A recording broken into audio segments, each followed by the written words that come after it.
Alrighty then. So, that was a movie that took up quite a chunk of my life that I'll never get back. Today we're going to discuss Dune. Kind of a remake, sort of the film, based on Dune, the book, by Denis Villeneuve, who is a wonderful filmmaker. If you want to see my opinion that's going to be very divisive and probably piss half of you off at the very least, then stay tuned, because we're going to talk about this.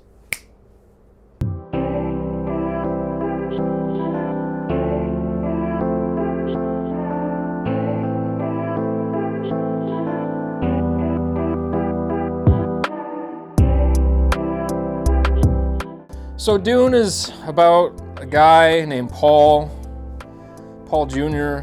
His father's also Paul, played by Oscar Isaac, and Jr. is played by Timothée Chalamet.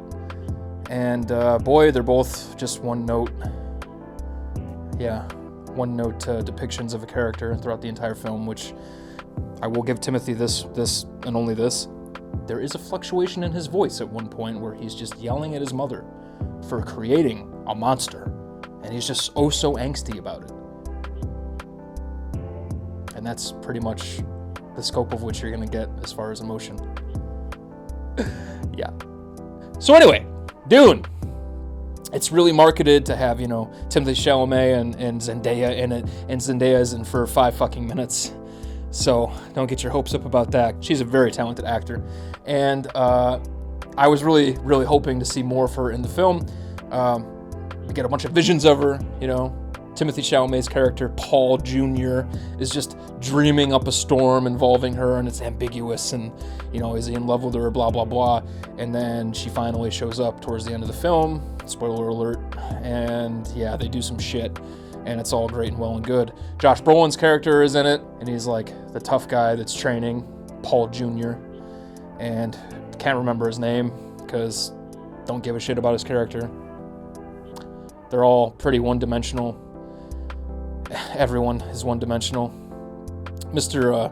Skarsgård, the father of all the children, he's good. Stellan Skarsgård is good as this maniacal, horrible. It's almost like a rendition of fucking Palpatine from Star Wars, really.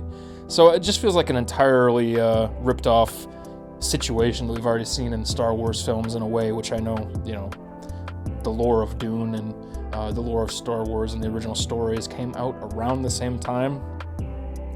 But the main issue I have with the film, other than the fact that you don't really care about any of the characters and the hero's journey or any of that, like I just don't,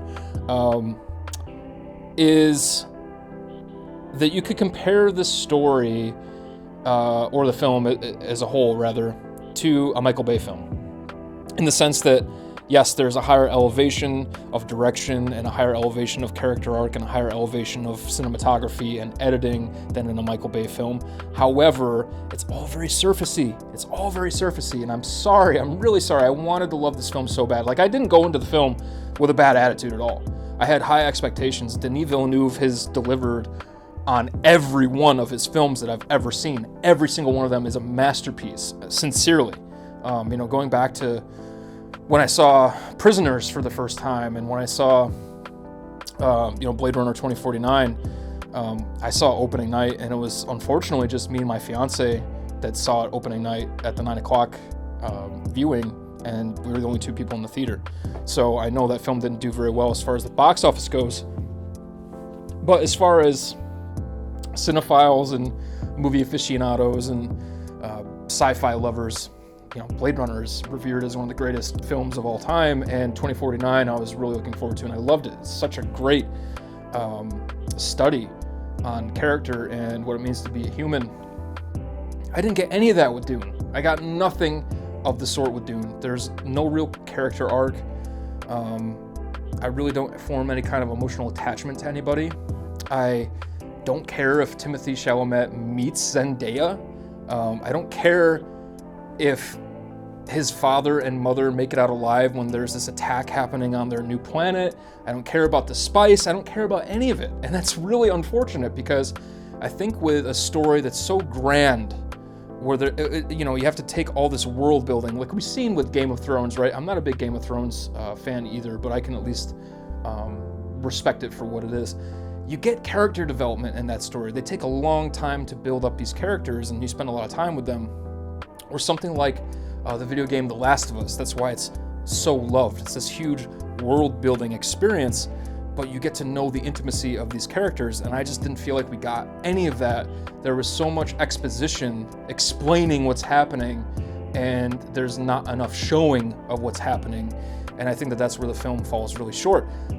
Although I will say, it's shot beautifully, the editing is beautiful, and the world building itself, like the actual planets and the atmosphere, is all 10 out of 10.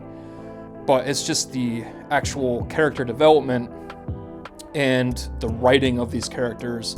You know, Jason Momoa's character is put in a position where he basically has to fend off all these soldiers for Timothée Chalamet's character to get away. And I just don't give a shit. There's no sense of urgency at all. Like, you just don't have an attachment to these characters, and you don't care whether they live or die. And that's just my personal experience with the film, and I wish that I had felt more of these emotions in the film. But all that to say, you know, I felt like the characters were flat. I felt like the writing wasn't exactly the greatest, but, you know, it was a visual treat. And for that, I would give it a 5 out of 10, which is all resting on the aesthetic at that point. Sorry if that upsets any of you out there, but I really do feel like it's such a huge story with so many scopes of vision that we don't ever get to just focus on the development, and what maybe could be depicted as development is really just spending a little time with a character without them saying anything, and it's all very pensive and like ambiguous, and it comes across as being pretentious almost. And yeah, so 5 out of 10 for me. I hope you all enjoyed, and I'll talk to you all soon. Bye, everybody.